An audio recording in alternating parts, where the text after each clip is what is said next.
Olá, sejam muito bem-vindos ao canal da leitura. Hoje, o primeiro dia de 2021, e eu estou aqui para falar com vocês sobre uma leitura que foi muito marcante na minha vida e que eu preciso compartilhar com vocês. Hoje nós vamos conversar sobre o livro Flores para Algernon, de Daniel Keyes. Flores para Algernon foi publicado pela primeira vez em 1966 e essa aqui é uma edição da editora Aleph que foi publicado no Brasil em 2018. Essa foi uma das minhas leituras preferidas de 2020. Eu terminei de ler em dezembro e chorei muito, foi um livro que me impressionou demais, é uma história muito forte. E é um daqueles livros que eu acho que todo mundo deveria ler. É um livro que muda, assim, nós nunca mais seremos os mesmos depois dessa leitura. É uma leitura que faz muita diferença nas nossas vidas, no nosso olhar em relação ao outro, na empatia das nossas relações interpessoais. Então é um livro que eu recomendo demais. Eu acho que é uma leitura imprescindível para a nossa vida. É um livro para nos humanizar e nós precisamos muito nos humanizar mais e mais a cada dia. Antes de ser publicado lá em 1966 como romance, Flores para Algernon já tinha sido publicado como um conto. E aí Daniel Keyes deu essa incrementada e tornou essa obra super especial, um romance escrito por meio de relatórios. E assim, uma leitura fácil, deliciosa, agradável. Eu li esse livro em 2 dias, assim, é um livro de muito fácil leitura, no sentido de vocabulário, de forma como é escrito, de como te prende no texto, no livro, mas ao mesmo tempo é um livro muito forte, não tem assim aquela leveza. Pelo contrário, é um livro que causa um desconforto muito grande, que faz chorar, que nos coloca sempre num universo de tensão, porque não tem como ler e continuar do mesmo jeito. Estamos falando da história de Charlie Gordon, um homem de 32 anos, que é um QI muito baixo.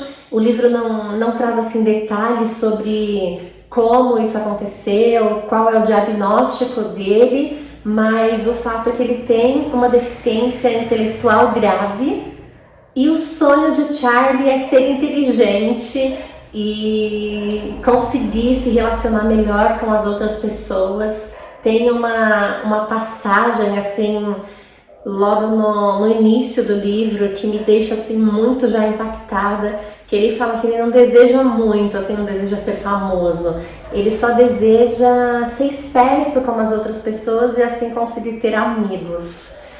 E dói, né? Dói porque você vê o sonho de uma criança, é o sonho de um homem, né, que foi criança, que foi jovem, que foi adolescente e que gostaria de ter amigos, né? Então você já sente essa dor da solidão muito forte na vida de Charlie.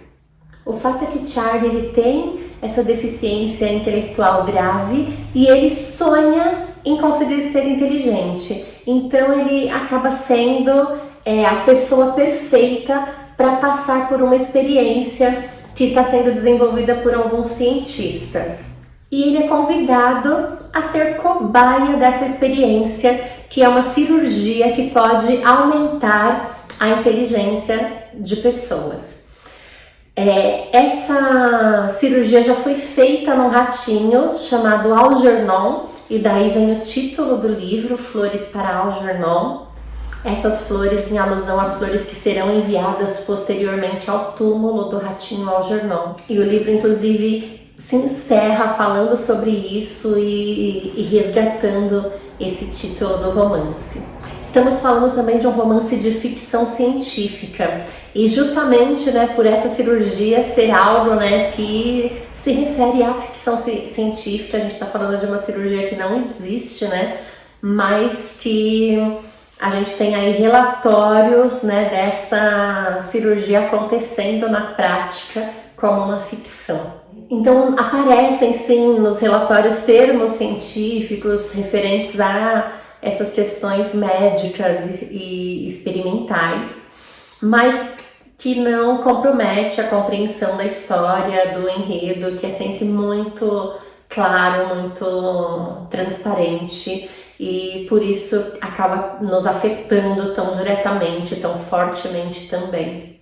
O livro inteiro é composto por relatórios de Charlie em relação à cirurgia e a como ele se sente e as mudanças que vão acontecendo. O fato é que a cirurgia dá muito certo e Charlie, que tinha um QI assim muito abaixo da média, por ser um livro lá da década de 60, fala-se muito ainda em QI, nessa inteligência medida, né, que hoje são termos bem pouco utilizados, mas né, pela narrativa, Charlie tinha um QI abaixo de 70 e ele chegou a um QI de mais de 200. Então ele, aos poucos, né, na narrativa a gente vai percebendo isso, mas ele foi fazendo muitos avanços, e não só pela cirurgia, mas pela vontade de aprender. Então ele lia muito, ele era exposto a muitas condições favoráveis à aprendizagem, e ele chegou num nível de estar além dos professores e além dos próprios cientistas. E é tocante até a forma como o Charlie vai se posicionando em relação a tudo isso, e como, né, as impressões que ele tinha sobre o mundo vão mudando. Em relação aos professores, ele até diz, né, em um dos seus relatórios, que como ele foi tolo, né, de pensar que os professores eram sábios, eram como deuses, e de repente ele percebe que são apenas pessoas comuns que também erram, que também sentem, e que tem muito medo de que as pessoas descubram suas limitações. Então ele vai colocando de uma forma assim muito simples e muito inocente, né, essas suas impressões e as suas novas descobertas sobre o mundo. Acontece que a inteligência não traz felicidade para Charlie. Pelo contrário, traz ainda mais dor. E é incrível, né, como ele já começa no livro numa condição muito desfavorável, e o livro vai, né, à medida que vai acontecendo a cirurgia, que vai dando certo, ele vai ficando numa situação ainda de mais sofrimento, de mais dor. E por isso mesmo é uma história muito triste, muito dolorosa para nós leitores, mas de grande aprendizagem para a vida, né, para as nossas relações, para a nossa sensibilidade diante do mundo, diante das pessoas. É até difícil falar desse livro sem ficar emocionada, sem chorar, porque assim é uma dor que dói mesmo, assim, dói na alma, né? A gente vai vendo pelos relatos ele contar que ele achava que tinha amigos porque as pessoas riam quando estavam com ele, e ele considerava que isso era rir junto, e quando na verdade, ao ficar inteligente, Charlie começa a perceber que as pessoas não estavam rindo com ele, mas estavam rindo dele. E aí ele começa a sentir até a dor que a ignorância acabava preservando ele, né, desse sofrimento, dessa dor. E agora ele começa a ter esse choque de realidade. E aí ele se dá conta que os amigos que ele achava que tinha ali do trabalho, da padaria, né, onde ele exercia sua profissão, não são amigos.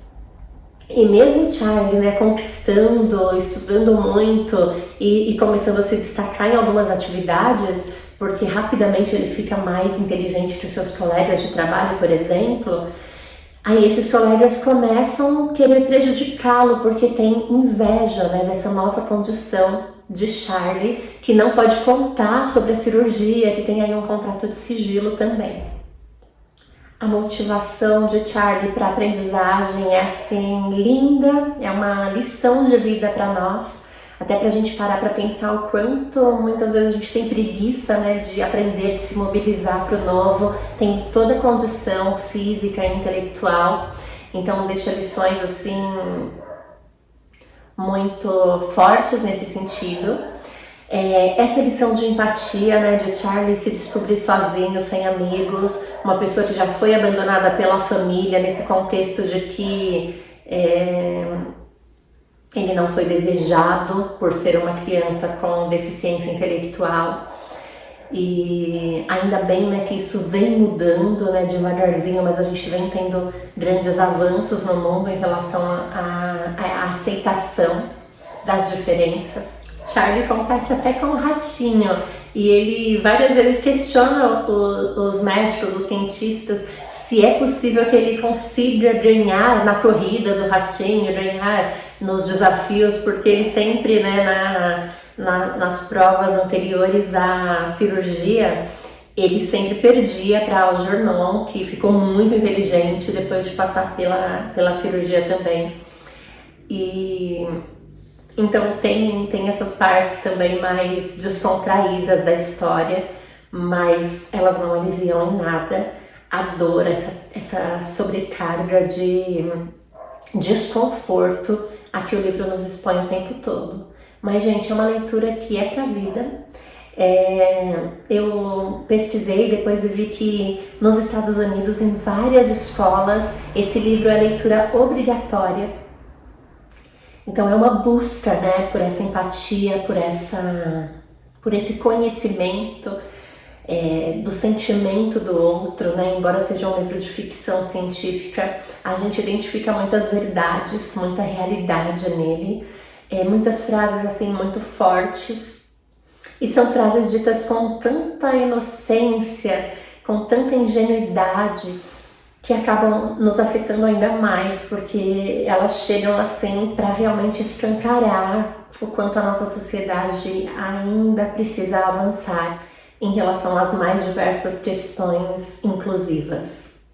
Flores para Algernon é um livro melancólico e emocionante que você não pode deixar de ler.